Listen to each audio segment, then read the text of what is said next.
Welcome to Star Citizen and the Modular Beginner's Guide for new players and returnees. In this guide, you will learn everything you need to know to get started or return to Star Citizen. This guide is also completely modular, so you can use the timestamps in the video to jump directly to the parts that interest you or that you want to see again. We start with the basics, such as the best account creation, the use of a bonus code for your account, as well as the selection of a recommendable game package. We then go into the most important settings in the game and start into the persistent universe for the first time. Here we will go into all of the 4 possible starting points and also give you 3 different and long-term entry options for your very own gaming experience in Star Citizen. From the space combat-focused bounty hunter, the ground combat-focused mercenary, to the totally peaceful exploration, delivery and trading gameplay. Before we start, here's a brief overview of what Star Citizen can offer you and, most importantly, what to expect. Star Citizen is a space MMO that has been in development for 10 years and has an enormous immersion, richness of detail and depth. Despite its alpha status, this sci-fi epic already offers significantly more possibilities and game mechanics than most of the finished games that have already been released. However, in the alpha we keep encountering bugs, experiencing disconnections, and with new updates, the game is constantly changing. There is no continuous story, no extensive help to guide you through the game, and no special protection for beginners. The learning curve is comparatively high, but Star Citizen also rewards you with truly epic moments that can only be found very rarely. You can find detailed guides in all areas, news, help and of course fellow players here in the channel, in our Discord as well as the daily Twitch livestreams. Feel free to drop by. But let's start our journey. But first of all, a big thank you to the real ladies and gentlemen who make this video possible with their support as Patreons, channel members or Twitch subscribers. Thank you! To play Star Citizen, you need a free account. We strongly recommend using a referral code, which you can either get from a friend or directly via the link in the video description. You can also use the code that appears. This will give you a permanent account bonus worth about $5. With your created account, you can test Star Citizen during one of the regular free fly events for this limited period of time without any restrictions. Outside of this period, however, you will need a paid game package. And here we recommend in any case the cheapest game package for about $45. Here, the Aurora offers the most possibilities due to an interior room and a bed for logging in and out. During events, there are often reduced packages that can be offered at short notice for the same price. Basically, you always have the option of upgrading each game package bit by bit and no extra cost. After the first few hours of play, you will be able to judge much better which gameplay area suits you and what you might want to focus on. With a game package or during a free fly event, we reach the game menu after downloading the launcher and installing it. And here we recommend that you first select the options and under the game settings, disable vibrations, camera spring movement and any look ahead functions. We also recommend deactivating the auto zoom on lock target function, as this can quickly lead to confusion. These functions zoom in on selected targets automatically, change your angle of view and take away a lot of your overview, especially at the beginning. Since Star Citizen can be enormous hardware hungry and there are really some special features, we generally recommend the performance guide for the game here in the channel, where you can significantly increase your frame rates. Basically, however, you should set the planet volumetric clouds to medium, deactivate motion blur, V-sync, chromatic aberration and film grain, and set sharpening to 100. With this, you have created some important basic settings for a pleasant and clear picture. In the key settings, we leave the default, but set an important point by assigning our key bindings, advanced control customization, and here under flight movement, at the very bottom a key for request landing. And if you want to use joysticks or a flight setup, we again recommend one of the dedicated guides on this in the channel, as the settings and configurations for Star Citizen are also very extensive in this area. But now we have made the first important settings and are ready for the first launch into the persistent universe. When starting for the first time, after a patch or even a character reset, we must first create a character. We recommend that you do not spend too much time on this, as we are usually on the move in the game with a helmet, and as mentioned, we have to recreate the character at various points. Afterwards, we can choose a residence once, which holds our entire inventory and our ships there, our home so to speak. There is no right or wrong here, as each residence has its advantages and disadvantages. For beginners, however, we recommend Lowville or New Babbage. In the guide, however, we will of course go into all 4 residence zones.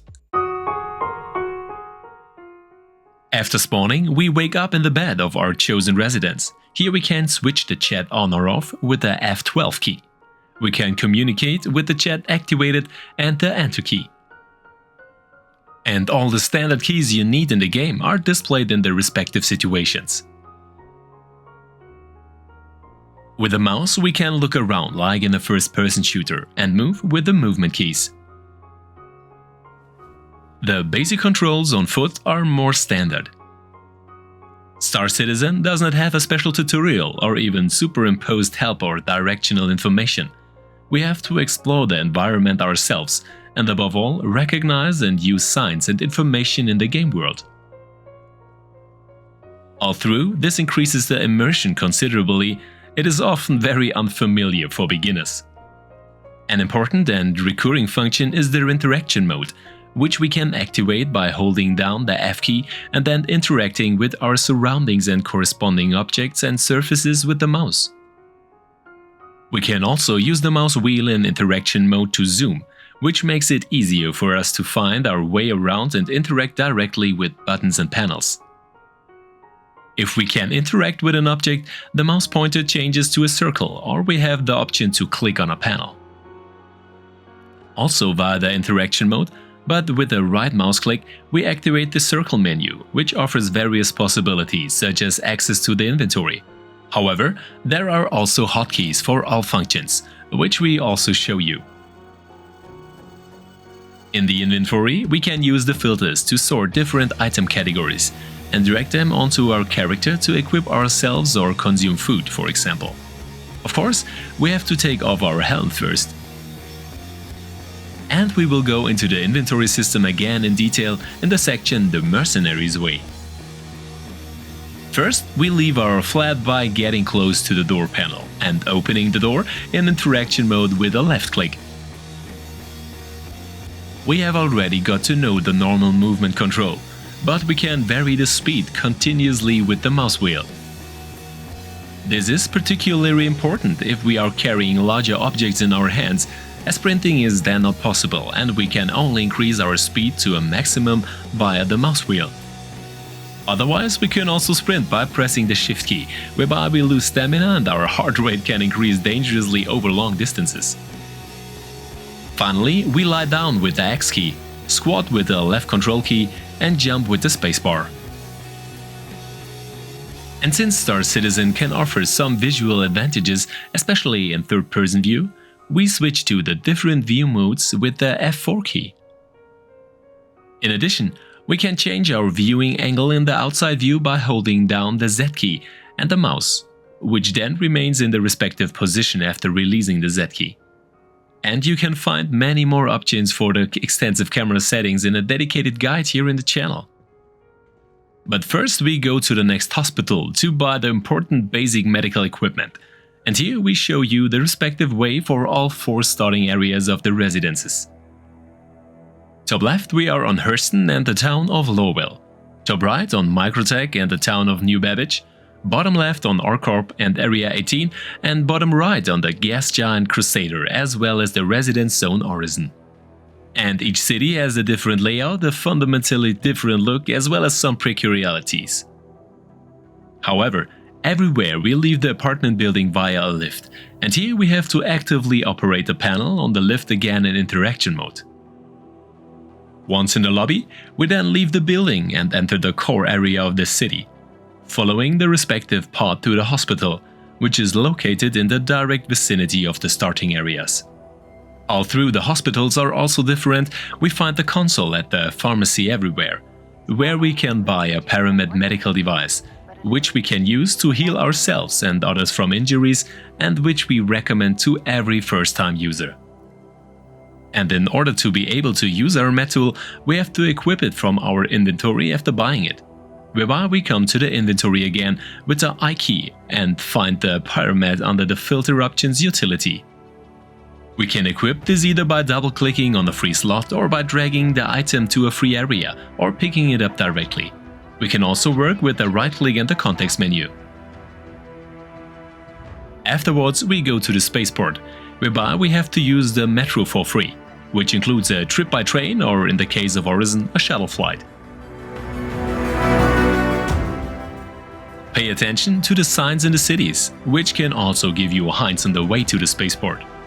Once there, we pass through the security gate and reach the terminal area via another small lift ride, where we'll look for one of the yellow-orange ASOP terminals. Via these terminals, we can then have our ship moved to a hangar or have a destroyed ship redelivered by the insurance company. Using the retrieve function, we are then assigned a hangar space and our ship is moved there. The hangar number is shown on the display and as a marker in the game world. And to get to the hangar, of course, we have to go into the lift again and select the appropriate hangar. And then we have finally reached our ship, whereby it is irrelevant here whether you reach your ship either via a cockpit or a ramp.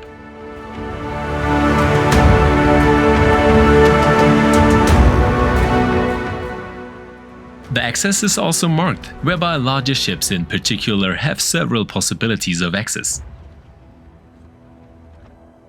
And now we only have to take off, which brings us to the next section. In the cockpit too, we can use the interaction mode by holding down the F key and then looking around with the mouse. Depending on the ship, we can also interact here with individual keys and buttons, or of course use shortcuts. To start, for example, we press the R key for flight ready. Origin shipworks at your service. Core system operational. But let's take a look at the ship's HUD, the display. On the right side, we find our weapons, the altitude, our fuel levels, and the available countermeasures. Here we will also show you the corresponding buttons, although we will of course go into each area again in detail. In the left area of our HUD, we find the speed indication, the speed limiter, which you can change with the mouse wheel, your thrust indication, as well as the status of your landing gear. VTOL are your thrusters, which can be extended for takeoff and landing on some ships, which offers better control. If you steer with the mouse, you will find an indicator which moves from the center to the respective steering direction, so you can see in which direction you are steering. In the upper area, we find informations about your signatures, how well you are visible to others, as well as your flight direction by means of a degree indication. Depending on the ship model and manufacturer, we find different MFDs, multifunction displays, that we can configure ourselves and use interactively. Here, the interaction mode and the mouse helps us again, as we can switch through the menus, for example, to obtain a landing or takeoff clearance.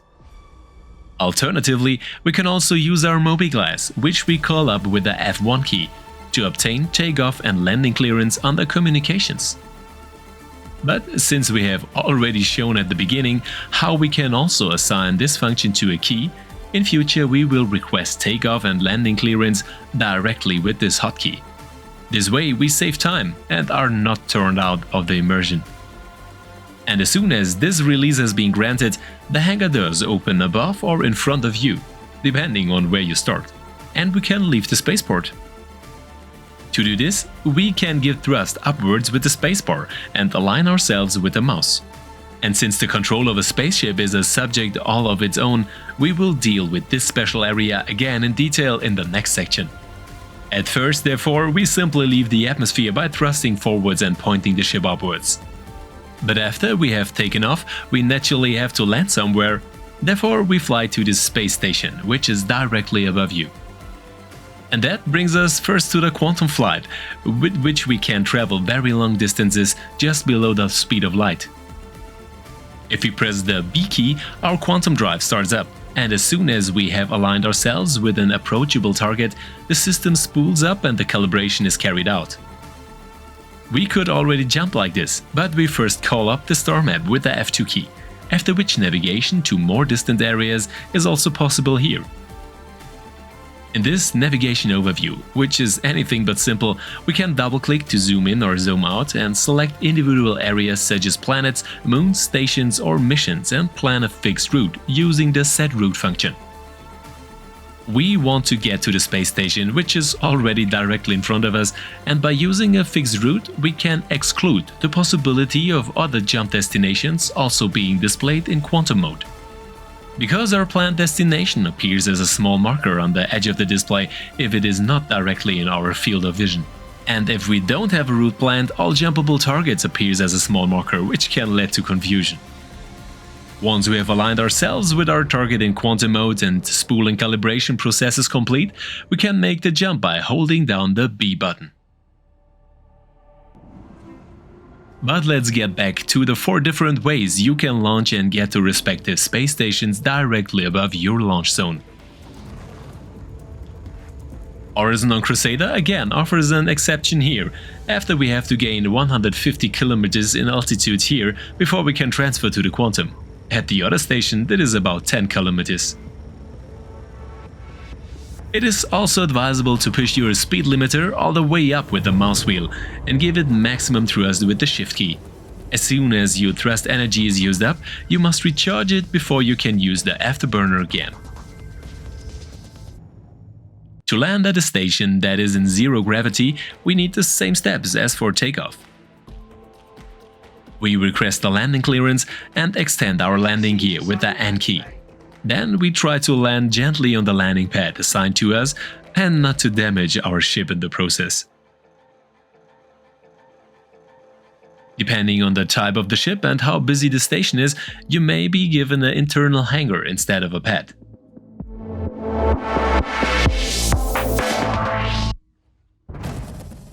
Once we have landed, we can choose to shut down the ship systems and leave our ship. Here we then proceed to the entrance, where as usual a short lift ride will take us then to the main area of the station.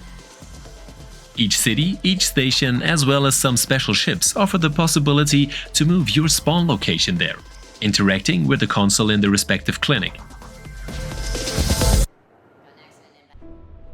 The Bounty Hunter's Path. In this section, we will go over the advanced controls of your spaceship as well as the first space battles. You can also earn your money directly from bounty hunting, which can pay off especially well in later levels. Using the already familiar movement keys, we can move our ship in the individual directions using the respective thrusters and engines. If you want to use advanced techniques, especially for space combat, I recommend the dedicated guide on this in the channel.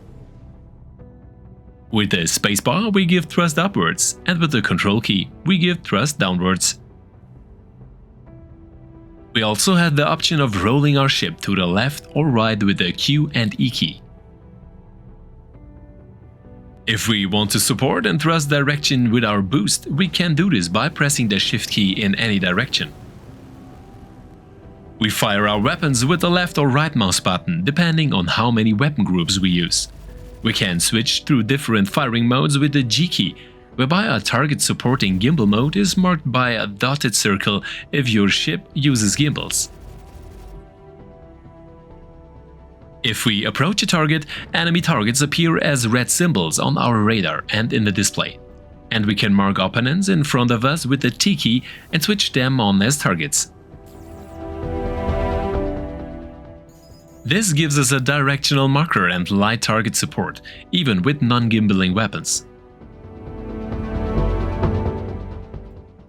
As soon as the target then comes into firing range and we have aligned ourselves accordingly, the target marker turns green and we can fire our weapons.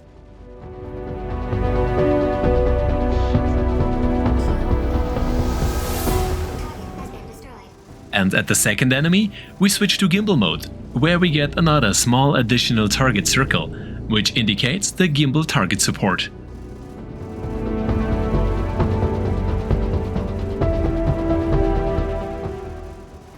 This gimbal aiming variant is recommended, especially for inexperienced pilots. Because not only do we have to aim and shoot, but we also have to move to avoid enemy fire and survive the battle.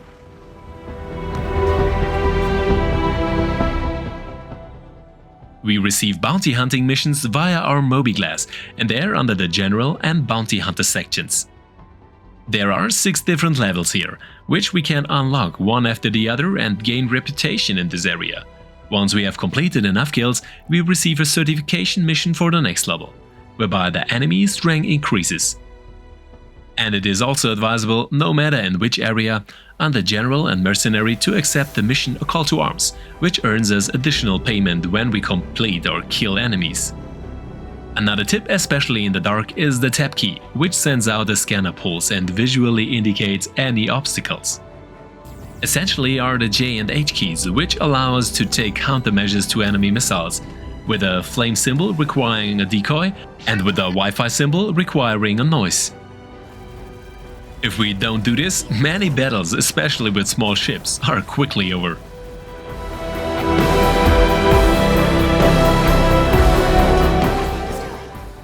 But bounty missions are not only found in space, we also encounter opponents of varying strength in the atmosphere, which requires different flight maneuvers depending on the planet or moon.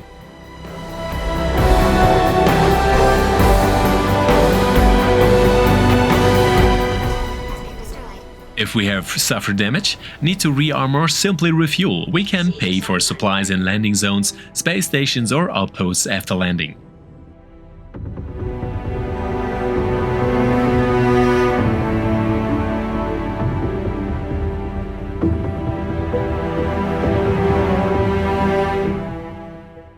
Here we again have direct access to the vehicle maintenance service via our mobi-glass, whereby we can either manually or automatically take advantage of the corresponding services. Provided, of course, that we have enough in our account to pay for these services.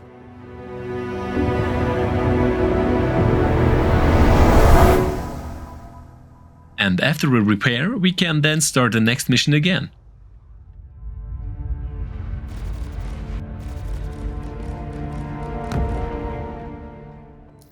The path of the Mercenary. A currently enormously lucrative way of generating an income is offered by ground combat missions. We can find this type of mission in the contract manager under General and Mercenary. Here, in addition to the actual mission reward, we can also capture numerous and valuable items and ultimately sell them, which with a bit of luck can earn us several 100,000 Alpha UEC. These missions usually take place in bunkers in security areas, on planets or moons. Here it is important to note that various stations can open fire on you with anti-aircraft fire, after which you should stay out of the line of sight to the cannons. In some cases, the defensive fire is short-lived, so you can land directly at the entrance after the first bombardment. Alternatively, you can take cover and walk the distance.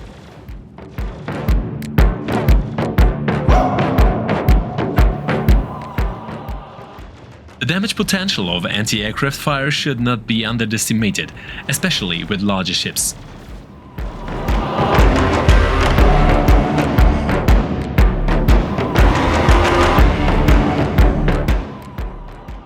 The missions usually take place after a short lift ride in the low area, after which we have to fend off enemy waves, protect allies or take out single targets in the area.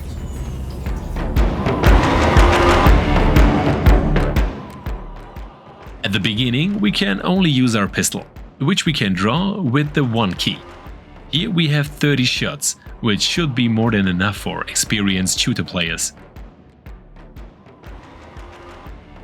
Alternatively, we can equip ourselves with further weapons in the various shops, although we can get them in a few seconds either way. With the right mouse button we enter the aiming mode, and with the keys Q and E we can again perform a sideways movement. And we can fire with the left mouse button.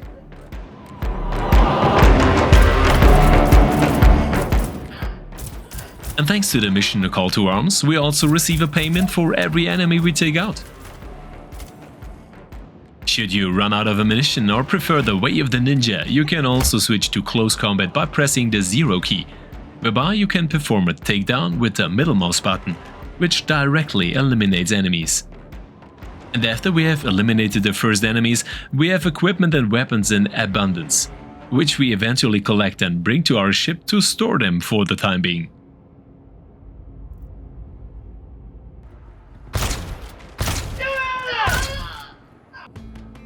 The capacity we can carry is limited by our equipment, so we need several attempts to get all the equipment out into our ship. It should be noted here that ships with an interior are much better for these loot trips. So the Aurora benefit. In addition, we find a large number of loot boxes in the bunkers, which, with a bit of luck, contain very valuable raw materials and can give us another big plus on our account. Once in the ship, we can also access the ship's inventory with the inventory system and simply load our loot into the ship.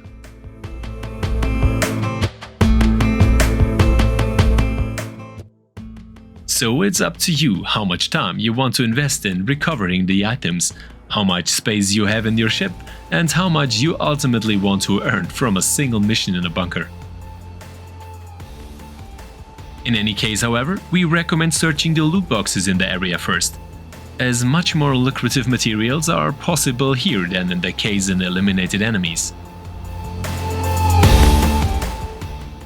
Especially rewarding here are gems like Hedonite, Aphorite, Dolovine, military equipment in the area of attachments like sights and silencers, or even high-priced weapons like rocket launchers, sniper rifles or machine guns.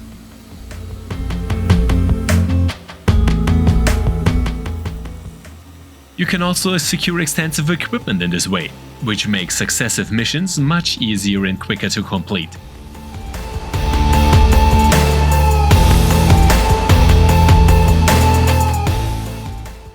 Once we have collected enough, we leave the mission area and head for one of the space stations or one of the landing zones in the cities. Here we can sell our loot at the various shops.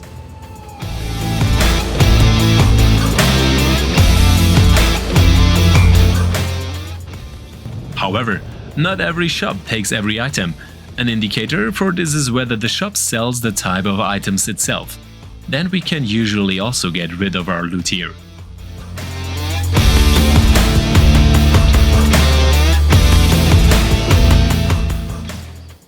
Optionally, we can leave our loot in the ship's inventory, carry it in our armor, or even transfer it to the local inventory of the residence zone or space station first.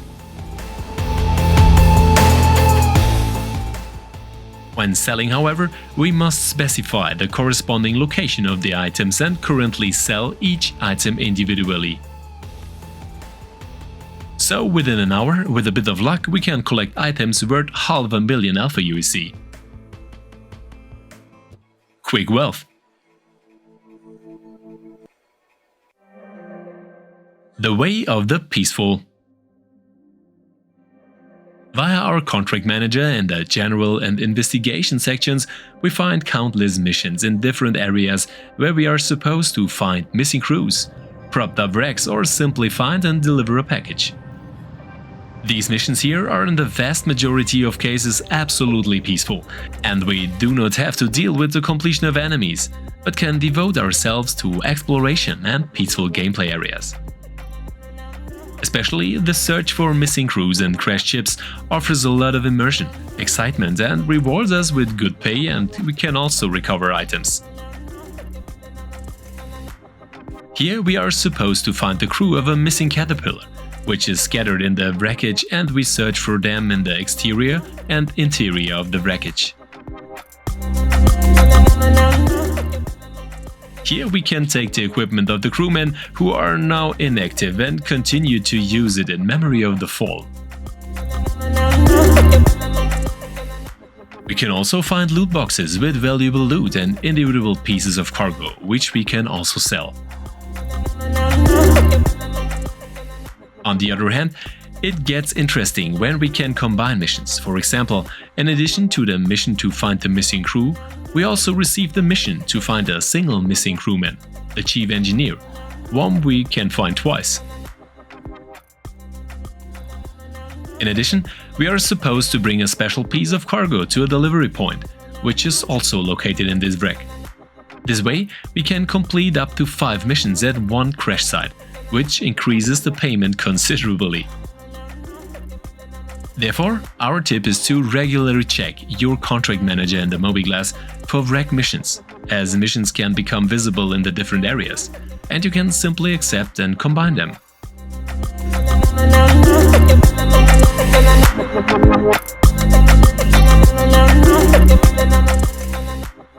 In this way, peaceful players in particular have the opportunity to quickly generate a good starting capital, for example, to enter into trade.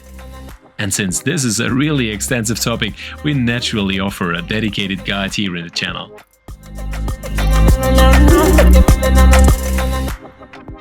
But also in the area of mining, either on the ground or with mining ships, Star Citizen offers extensive possibilities to go a peaceful way. However, here too you will always meet other players who may have taken a completely different path. The possibilities here are almost limitless. We were able to successfully complete our missions here, and are now still bringing the salvage package to a drop-off point as a delivery service. And there are also extensive missions as an interstellar parcel carrier, where you can build up your reputation by completing missions and unlock better missions. And if you have any questions or comments, please let us know.